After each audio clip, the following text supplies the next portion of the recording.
Selamat pagi, kami bersyukur untuk kasih setiamu yang sudah Engkau curahkan buat setiap kami. Sebentar lagi Tuhan, kami mau memulai ibadah kami. Tuhan berkati kami semuanya. Terima kasih Tuhan, di dalam nama Tuhan kami Yesus Kristus. Haleluya. Amin. Hari ini sangat bersuka cita karena ketemu Kak Nona, Kak Lia. Tapi Kak Noni lebih bersuka cita karena Kak Noni mau ketemu Tuhan Yesus. Pastinya ya. Jadi kita memujikan sukacita bertemu dengan Tuhan Yesus.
Aku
belajar firman Tuhan, kita akan pujikan Bapakku datang kepadamu.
Sebentar lagi Tuhan kami mau belajar firman Tuhan. Tolong kami adik-adik yang di rumah supaya kami boleh berduduk diam mendengarkan firman Tuhan. Terima kasih Tuhan, kami serahkan waktu ini ke dalam tangan kuasa-Mu. Terima kasih Tuhan, hanya di dalam nama Tuhan kami Yesus Kristus. Haleluya. Amin. Akhirnya selesai juga ujiannya. Dombi. Panas. Maaf ya adik-adik, gini lihat sudah kepanasan. Kanona. Kepanasan Dombi. Oke. Dombi diam aja di sini ya. Sarangeo. Jadi kita mau ngapain nih sekarang? Dengerin cerita kan? Oh iya, dengerin cerita ya. Ceritanya tentang sesuatu yang berhubungan sama dirimu. Hah? Iya, sama Dia lagi. Jangan-jangan kamu emang ini ya rising star-nya sekolah minggu. Iya. Apa coba? Enggak, bukan salahnya. Jadi setiap minggu itu kamu punya peran penting gitu deh. Ya kan aku artis. Nah, makanya aku bilang rising star. Maksudnya setiap minggu dia buat masalah gitu. Ya. Enggak. Majas metafora ini ya. Nggak tahu itu majas apa? Coba cari di buku bahasa Indonesia. Oke, sekarang kita serius dulu ya. Nah, kalian mau cerita tentang temanya hari ini itu adalah memperbaiki kesalahan. Siapa di sini yang pernah buat salah? Aku ngaku loh ya. Kita semua pernah buat salah, tapi paling banyak kabarnya itu Tapi kita melakukan kesalahan tapi nggak kelihatan kan? Bully itu salah nggak sih? Hah? Bully itu salah nggak? Kita nggak ngebully tapi melihat fakta. Sabar ya Kano. Nah, kalau adik-adik sudah lihat dari tadi awal kita ibadah, pasti tahu deh kenapa Kak Novi sampai dibully kayak gitu kan. Nah, Ini juga pernah kejadian adik-adik, tapi ini terjadinya di zamannya raja-raja Israel dulu. Oh. Ada yang pernah tahu? Ada yang pernah? Kira-kira tahu nggak siapa sih tokoh yang bakalan Kak Lia bawain hari ini?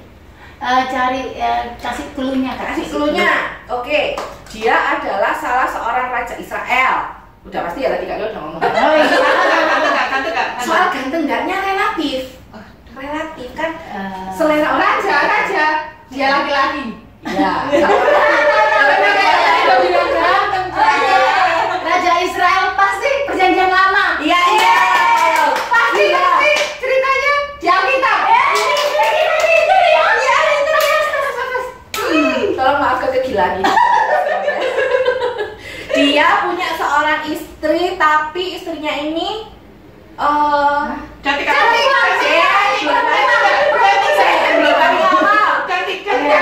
cantik relatif juga sih. Dia tidak menyenangkan hati Tuhan istrinya ini. Waduh. Istrinya jahat nggak, Kak? Jahat. Oh. Terus yang paling penting, ini clue terpenting ya, kalian pasti tahu. Dia itu mengingini milik orang lain dan sampai akhirnya membunuh orang itu akhirnya untuk mendapatkan apa yang dia mau. Ayo, ada yang tahu nggak ini siapa? Dia raja yang lumayan gede sih. Membunuh. Iya, dia sampai bunuh ini. Bukan dia sih, istrinya sebenarnya. Tapi pada akhirnya Huruf depannya. Karena tahu. Huruf belakangnya. Pasti dia raja.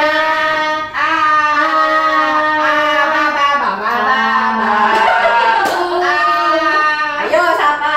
A, depannya A. Belakangnya. D. C. D. Raja Ahab. Yes, betul sekali. Si aku gak punya duit buat kasih kan. Beng nggak apa-apa. Jogi. Seorang raja ini namanya Raja Ahab. Dia itu raja yang lumayan besar di Israel. Nah, tapi yang menjadi kekurangannya adalah dia itu mempunyai seorang istri. Padahal di Alkitab itu dibilang kalau Raja Israel itu kalau bisa itu punya istri itu yang bukan dari orang-orang kafir gitu loh. Tapi ternyata Raja Ahab ini dia memilih istri yang menyembah kepada Allah lain gitu. Dan pada akhirnya istri yang dia pilih ini dia makin menjerumuskan lah. Nah, suatu kali Raja Ahab ini melihat lagi jalan-jalan di balkon rumahnya gitu, terus mari gitu dia itu lihat, wih, kebun anggurnya siapa itu kok cek subure gitu, mungkin dia berpikir seperti itu ya. Akhirnya dicari tahu ini punya siapa, ini punya siapa. Ternyata itu punyanya Bapak Nabot. Dia Bapak Nabot ya, bukan Nabot. Nabot. Bukan Abot. Iya, Bukan kalau Nabot. Abot itu Kak Lia. Bapak Nabot ini punya sebidang tanah dan tanahnya itu adalah warisan nenek moyangnya yang memang sama Tuhan itu udah dikasih buat suku ini, tanahnya di sebelah sini gitu. Dan itu adalah tanah yang dimiliki turun-temurun dari keluarganya Bapak Nabot. Nah, si Raja Ahab ini tiba-tiba ucluk-ucluk datang gitu ke rumahnya. Ucluk-ucluk datang terus begitu. Datang ke rumahnya Bapak Nabot terus ngomong gini, "Bos Nabot, kamu kan punya sebidang tanah. Aku lo kepingin tanahmu, kasih nulis ke aku. Lek mau mbok jual gak apa-apa, tak bayarin. Tak kalau lek gak gitu kamu tak kasih tanah sing lain wis.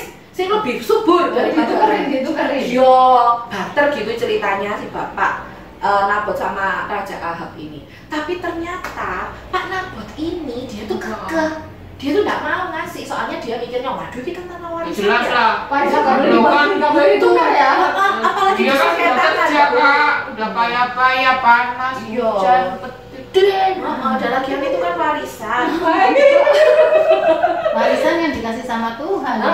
Warisan sama Tuhan nggak boleh diserahkan Nggak atau boleh. dijual atau gimana. Itu sudah jadi aturan dari Tuhan waktu Tuhan memberikan tanah itu kepada umat Israel.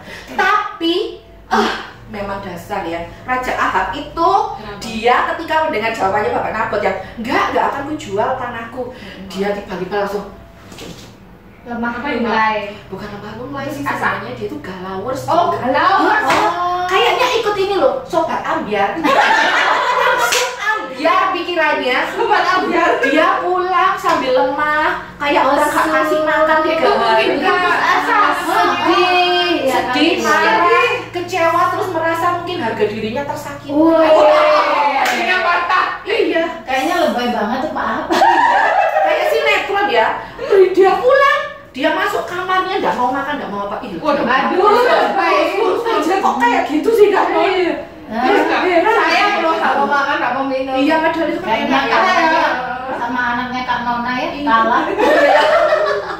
Nah, waktu istrinya lihat itu, istrinya kalau nggak salah namanya Isabel. Isabel. Iya. Nyebelin banget. Belinya. Iya.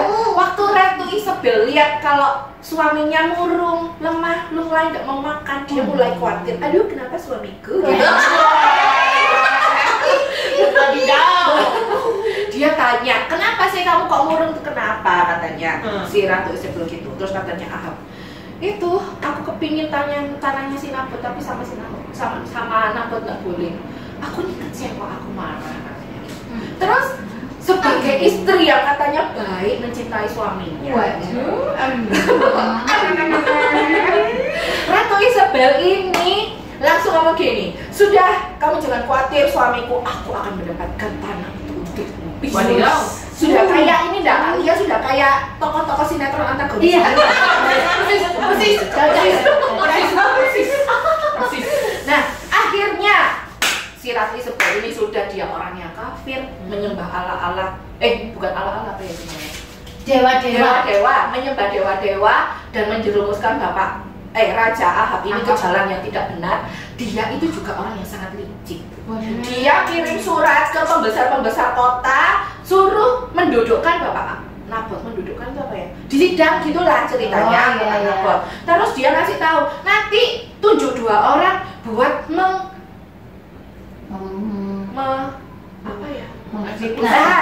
memfitnah Bapak Nabot, suruh bilang gini, kamu itu sudah menghina Allah dan Raja karena perkara tanah tadi. gara-gara tanah. Iya, gara-gara tanah tadi. Karena kan raja itu, perintah raja itu kan mutlak gitu ya. Jadi ketika raja meminta tapi tidak dikasih, nah itu kan seperti menghina gitu, melawan raja. Sampai akhirnya Berarti 2 orang ini dibayar untuk berkata bohong. iya ya? betul. Bohong-bohong itu dosa. Bahang itu dosa. Oke, gimana terusan Kak Lilian? Nah, sudah gitu dia bayar orang buat memfitnah Pak Nabot. Akhirnya seluruh pembesar kota itu takut kan ya, kan ini kan raja ya, berhubungan sama raja. Mereka nurut-nurut aja gitu. Akhirnya Bapak Nabot dihakimi dan dia dilempari batu sampai mati. Ya ampun, jahat sekali sih. Jahat banget sih. Kacau jahat itu ya. Harusnya kan raja itu sebagai contoh yang baik ya buat rakyatnya. Iya. Tapi ternyata raja Israel yang satu ini tidak baik loh adik-adik. Dia mementingkan keinginannya sendiri, mengingini harta orang lain, sampai akhirnya dia membunuh. Wah, waktu Ratu Isabel sudah mendapatkan tanahnya Bapak Nabot itu, dia bilang ke suaminya, ini loh, aku sudah dapetin tanahmu yang kamu mau. Wah, senang sekali dia, sukacita luar biasa. Kayak kalian kalau tiba-tiba dapat hadiah gitu, senang sekali. Aku nggak pernah dapat kan. Kalian nggak pernah dapat ya, kasihan ya. Kak Novi nggak pernah. Adik-adik kasih kok coklat ya ke Kak Novi. Valentine udah lewat. Udah lewat juga ya. Natalan masih ada. Masih Natal. Nah, setelah itu ternyata kebahagiaannya Raja Ahab mendapatkan tanah ini itu tidak bertahan lama. Kalian tahu kenapa? Kenapa? Kan karena Tuhan melihat segala sesuatu nih. Iya. Akhirnya Tuhan Allah berfirman kepada nabinya yang waktu itu adalah Nabi Elia.